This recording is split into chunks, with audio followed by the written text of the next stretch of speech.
I often think to myself that nightmares can be preordained. Take the case of Zimbabwe.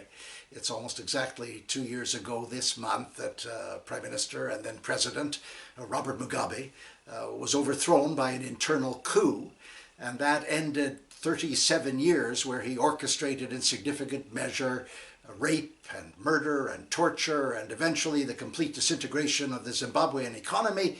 And naturally, everyone hoped things would change. But the new president, Emmerson Mnangagwa, turns out to be of exactly the same stripe. People, I guess, forgot the fact that Mnangagwa was the right-hand man of Mugabe in the terrible slaughter of tens of thousands of people in Matabeleland in the early 1980s in Zimbabwe.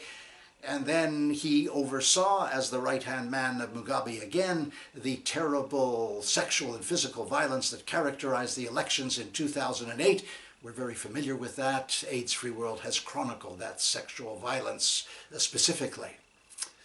So, true to form, the economy and the social structure of Zimbabwe has been subject to a further disintegration. Inflation is running at 490%. There is no power for 18 hours a day. You're lucky to get tap water once a week that is clean and organic. And in fact, even the healthcare system is falling apart. 400 doctors were fired by the government over a wage dispute. The former head of the Medical Association was abducted and tortured. You know, the prevalence rate of HIV in Zimbabwe is 12.7%, and there are frequently stockouts of antiretroviral drugs. And just yesterday, I'm taping this on Friday, December 29th, I guess it is. Just yesterday, the Special Rapporteur on Food, the United Nations Human Rights Rapporteur, after an 11-day trip to Zimbabwe, pointed out that fully 60% of the population is on the verge of what she called man-made starvation.